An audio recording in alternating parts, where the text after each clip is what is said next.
ආරම්භ කිරීමට අද අපි කතා කරන්න බලාපොරොත්තු වෙනවා ඔබ සමග ඉංග්‍රීසි වල නිපාත පද භාවිතය පිළිබඳව විශේෂයෙන් ටිකක් අමාරු නිපාත ගැන. දැන් ලේසි නිපාත මොනවද කියලා දරුවා මගෙන් අහනවා.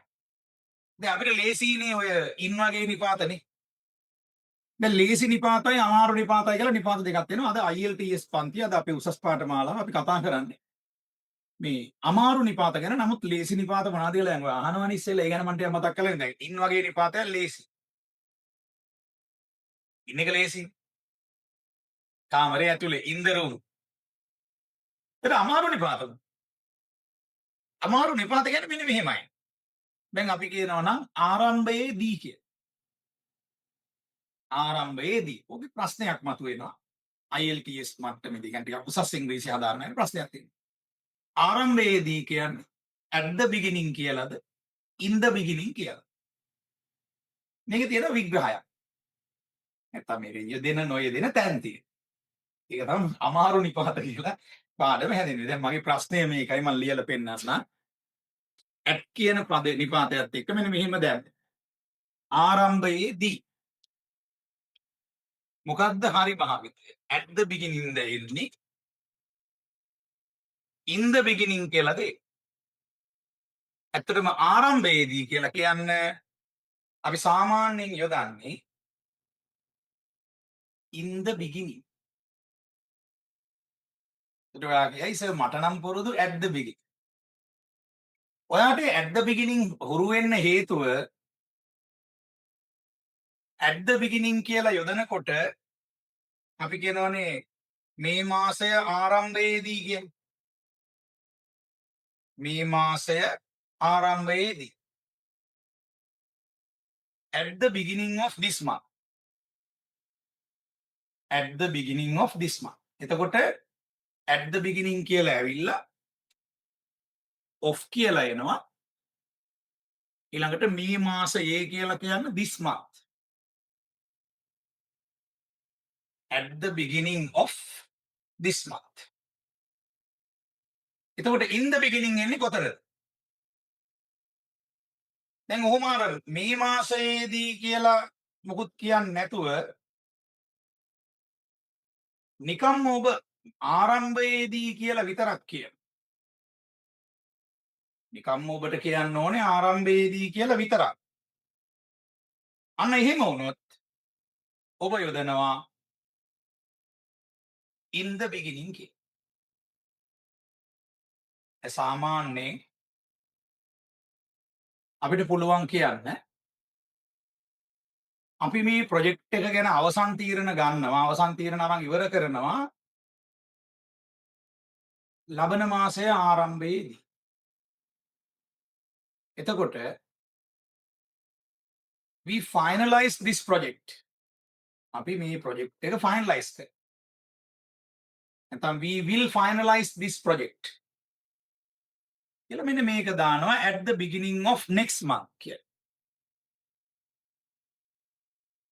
මම සම්පූර්ණ වාක්‍යෙම ලියලා පෙන්නන්නම්. අපි මේ සම්බන්ධ අවසාන වැඩ කොටස කරනවා කියලා අපි කියන්නේ finalize කරනවා කියලා ඉංග්‍රීසියෙන් කියන්නේ. We will finalize this project. We will finalize this project. අපි මේ ප්‍රොජෙක්ට් එක finalize කරනවා.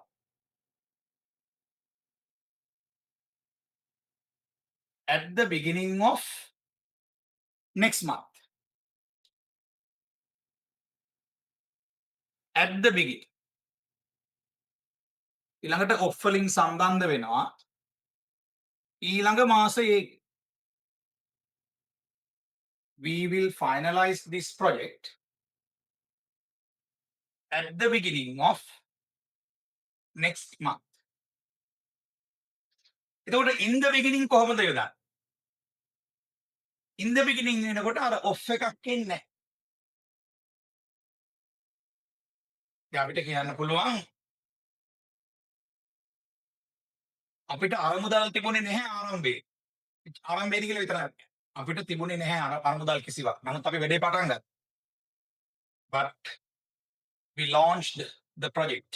launch කරනවා කියලා මොකක්ද කියන්නේ IELTS මට්ටමේ වචනයක්.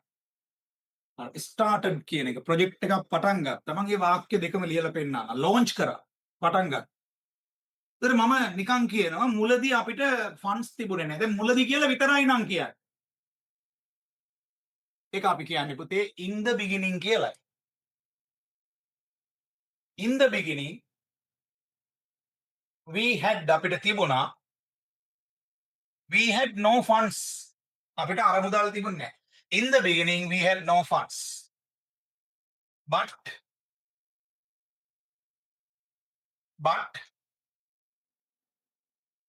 we launched LAUNCHED launch කළා කියන්නේ ආරම්භ කළා. අපි ව්‍යාපෘතිය ආරම්භ කළා but we launched the project. නමුත් අපි ව්‍යාපෘතිය ආරම්භ කළා. funds තිබුණ නැති උනාට වැඩේ කරා. in the beginning. තවත් උදාහරණයක් ගමු at the beginning සහ in the beginning වෙනස ගැන. ඊට පස්සේ තවත් නිපාතවලට අපි යමු. නිපාතවල ඔයගොල්ලන්ට පැටලෙන තැන්.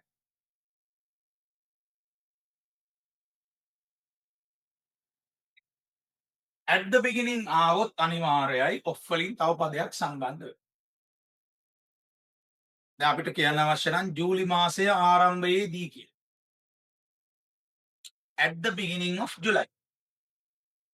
මේ මාසයේ ආරම්භයේදී. at the beginning of this month. ඒක at the beginning වල of එකෙන් සම්බන්ධ වීමක් තියෙනවා. මේ වසර ආරම්භයේදී. at the beginning of this year. this year. ලබන වසර ආරම්භයේදී at the beginning of next year. ඒ ඔක්කොම at the beginning of වලින් සම්බන්ධ වෙනවා යම්කිසි කාලවකවාවක්. නිකම්ම ආරම්භයේදී කියලා විතරක් කියන. in the beginning. ආරම්භයේදී ඒක හරිම අපැහැදිලි. මොකක් හරි දෙයක් ව්‍යාපෘතියක් වාර්තාවක් හෝ නැත්නම් අපිට යම්කිසි ප්‍රොජෙක්ට් එකක් කරන්න කියලා දුන්නා ඒක අපිට අදහසක් තිබුණේ කොහොමද කරන්නේ කියලා. in the beginning it was very unclear. it was අතීතයි. it is කියලා නෙමෙයි මම එතන දැම්මේ. it was කියලා was එක was කියලා pronounce කරනවා. in the beginning it was very unclear. දැන් මේ වගේ තැන් තමයි IELTS මට්ටමේදී නැත්නම් advanced English වලදී උසස් පාඨමාලාවකදී ඔබ ඉගෙන ගන්න ඕන.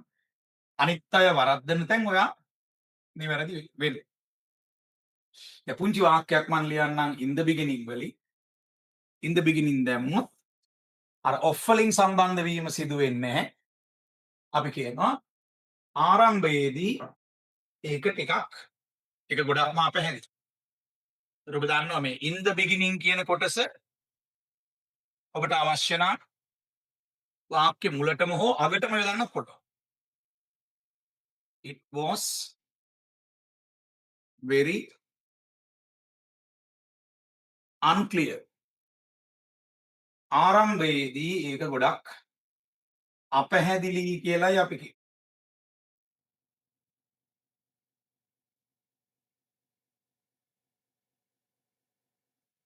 ඒ කියන්නේ තේරුම් ගන්න බැරි මට්ටමක තිබුණේ. in the beginning it was very unclear නැත්නම් අපිට කියන්න පුළුවන් in the beginning it was confused. අවුල්.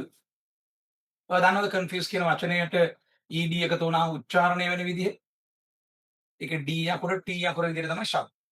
අර අවුල් සහගතයි කියන වචනේ දන්නවනේ? ඉංග්‍රීසි භාෂාවේ උච්චාරණවල ඔයා දැනගෙන ඉන්න ඕන දෙයක් සමහර වචනවල අගට එන d අකුර ශබ්ද වෙන්නේ t අකුර විදිහට. confused කියලා ශබ්ද වෙන්නේ. තව ඒ වගේ වචන ටිකක් මම කියන්නම් d අකුර t අකුර විදිහට ශබ්ද වෙන්නේ. දැන් අපි කිව්වා in the beginning it was very confused කියලා. ඒක හරිම අපැහැදිලි තත්ත්වයක තිබුණේ අවුල් සහගත තත්ත්වයක තිබුණේ. was කියන වචනයට ed එකතු වුණාම මේක උච්චාරණය වෙන්නේ washed. මගෙන් හයිස උච්චාරණ දෙකක් තියෙනවාද? d අකුර උච්චාරණය කරන්නත් පුළුවන්ද? බෑ. washed හේදුව I washed. මම හේදුවා මගේ රෙදි. I washed my clothes. මම හේදුවා මගේ රෙදි I washed my clothes. ඔබ දන්නවා මේ පන්තිය සෙනසුරාදා ඉරිදයි හැමදාම අපි රෑ 10 ආසන්නයක් වෙනකන් කරනවා. පුළුවන් තරම් ලයිව් වෙන්න බලන්න. නමුත් රෙකෝඩින්ග්ස් අන්ලිමිටඩ් ඔබට ලැබෙනවා. අපි මේ පාඨමාලාවට සම්බන්ධ ඇප් එකක් තියෙනවා. ඇප් එකෙත් ගොඩාක් පාඩම් තියෙනවා. උසස් පාඨමාලාව සහ IELTS යටතේ ඒවත් බලන්න. ඇප් එක පැය 24ම ඕපන් කරගන්න පුළුවන්. ඇප් එක සම්බන්ධ මොන හරි තොරතුරු දැනගන්න තියෙනවා නම් 070යි 49000යි 11ට කතා කරන්න. 070යි 49000යි 11. දැන් පුතේ අපි ඉස්සරහට යමු. දැන් ED යෙදෙන අවස්ථාවල D අකුර T විදිහට ශබ්ද වෙන අවස්ථා අපි ගත්තේ. ඒ වගේම ෆිනිෂ් කියන වචනේ අපි ගත්තොත් FINISHED මේක ඇත්තටම ප්‍රොනවුන්ස් වෙන්නේ පුතේ ෆිනිෂ්ඩ් අල්ටයන්න තමයි ශබ්දය. දැන් මම කියනවා උච්චාරණ දෙකක් තියෙනවාද? අල්ටයන්න නැත්නම් D අකුර ශබ්ද කරන්නත් පුළුවන් ද ඉඳලා හිටලා බෑ. ඒ කියන්නේ ඔයගොල්ලෝ වැරදි උච්චාරණයක් තමයි කරන්නේ හැමතිස්සෙම. නිවැරදි උච්චාරණය දැන් මේ ඇඩ්වාන්ස් ක්ලාස් එකේ මම උගන්වන්න බෑව නැත්නම් මොකටද මේකට ඇඩ්වාන්ස් ක්ලාස් එකක් කියන්නේ? මම ඉවර කළා ඒක I finished it එක ශබ්ද. මම ඉවර කළා ඔයාගේ වැඩේ I finished your job. විශේෂයෙන් ක්‍රියාපදයක් අග SH ඇවිල්ලා. ක්‍රියාපදයක් අගට SH ඇවිල්ලා. ඕකට ED එකතු වුණොත් අනිවාර්යයෙන්ම D අකුර ශබ්ද වෙන්නේ T අකුර නැත්නම් අල්ට යන විදිහ. එතකොට ඒ වගේමයි නාමපදයක් ගැන විශේෂයෙන් මතක් කරන්න ඕනේ. සැමියාට කියන නාමපදය සැමියා.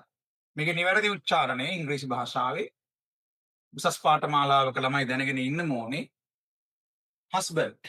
මේ ඉන්නේ මගේ සැමියා කියලා ඉංග්‍රීසියෙන් කියන්නේ this is my husband.